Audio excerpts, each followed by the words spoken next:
The story of Noah building an ark to save his family and save thousands of animals from a flood which destroys all life on earth is an epic from many people's childhoods. It's a wonderful story found in the Bible, the Quran, and the Torah. But is it in fact real history? Now the technology exists to examine this well-known epic with the eyes of science. We will weigh out the evidence from archaeological finds in Iraq. We will examine the proof that a global flood did cover the whole planet. We'll also create an historically accurate picture of the real Noah, who he was, where he lived, and what he might have looked like.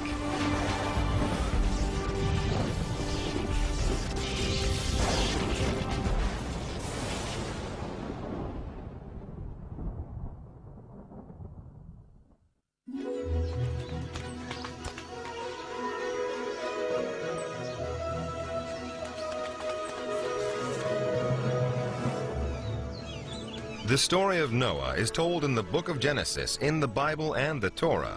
It's set somewhere in the Middle East about 5,000 years ago. Hey, stop that! Noah's family includes his wife, his 3 sons, Shem, Ham, and Japheth, and their brides. Noah stands out as a good person, the only virtuous man left in a world that had become filled with corruption and violence.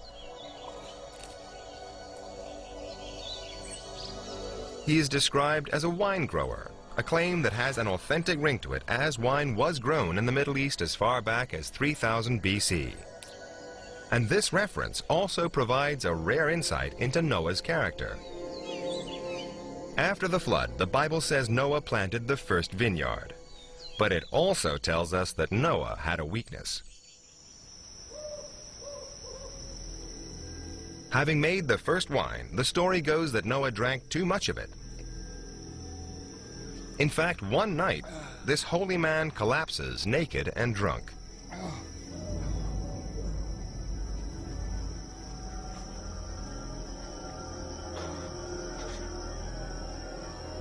Hisham! Hisham! Horrified, his sons Ham and Shem cover their father.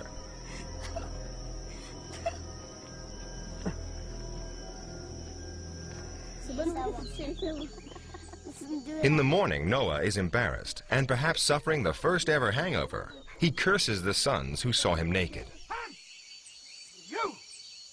He sounds like a flawed and complex man, but perhaps that is true of all great men.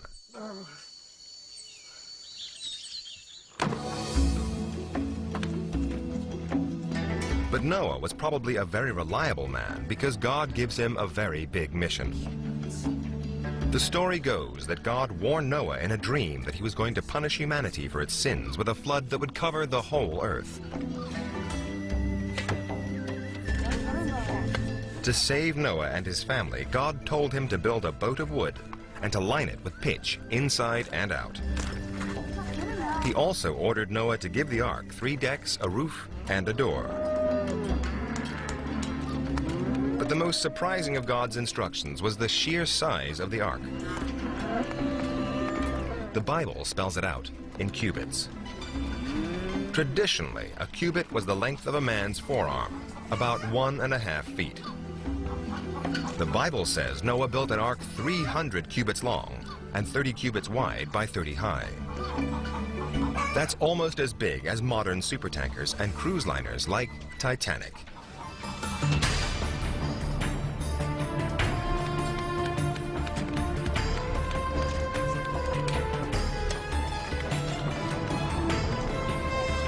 Nearly 450 feet long, it would have been a magnificent sight. Certainly the biggest boat in the ancient world.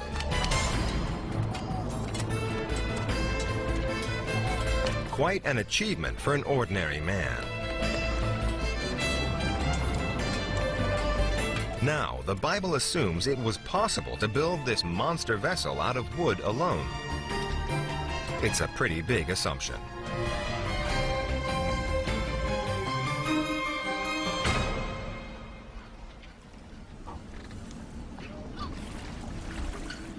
The familiar image from the storybooks and cartoons of our childhood is of a huge wooden ark with the animals marching inside 2 by 2. But that is a 19th century image. It is completely at odds with what could have been built in biblical times. According to Tom Vosmer, an expert on ancient boats, not even 19th century engineers could have built a 450-foot ark out of wood alone. They had to use steel frames inside much smaller wooden boats just to keep them afloat. The problem with a 450-foot boat made of wood is that the wood as a material cannot maintain the shape of the boat. And the boat would start to distort at sea, the seams would open up, and it would sink. It's a safe bet that the huge ark would spring hundreds of leaks along the length of its huge hull and sink like a stone.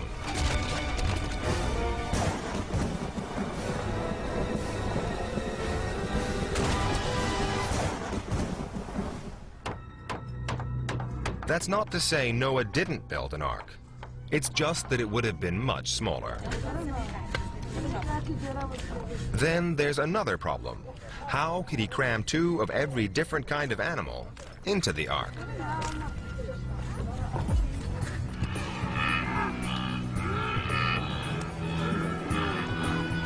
At the latest estimate, there are 30 million species on Earth. Even with a fleet of arks, Noah would have struggled to fit them all in. And how would he have gotten the animals on board? Did he personally go and fetch them, or did they come to him? It is something Noah would have had to consider, especially since he had a pressing deadline. Noah had just 7 days to find all the animals and get them on board. 30 million species in a week. Noah would have needed to load them at the rate of 50 pairs a second.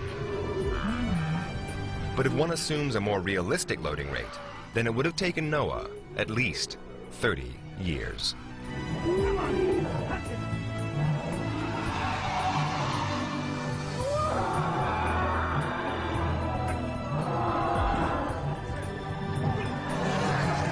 It may seem like there's a stark choice. Dismiss the story as myth or appeal to the hand of God. But there may in fact be another explanation. The instruction to load all the animals could have referred only to all the animals in Noah's part of the world. In fact, the book of Genesis specifies which animals Noah was to load. The same book has a second set of instructions, which are much less well known but present an even more realistic scenario. Noah is told to take 7 pairs of clean animals. Clean animals were those considered suitable for ceremonial sacrifices to God.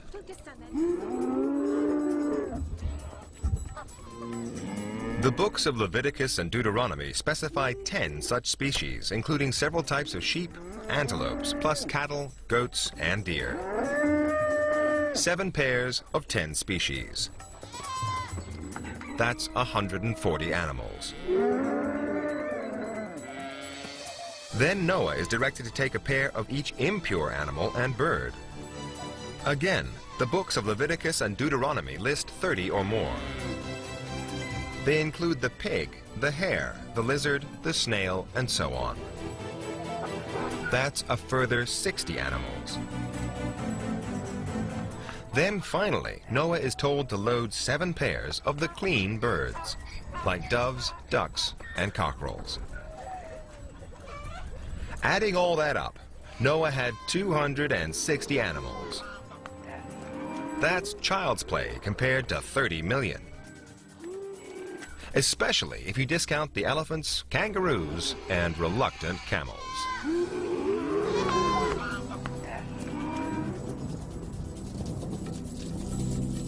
A smaller ark and fewer animals. Suddenly the Noah story looks more plausible. But the next part of the story may be the most far-fetched of all.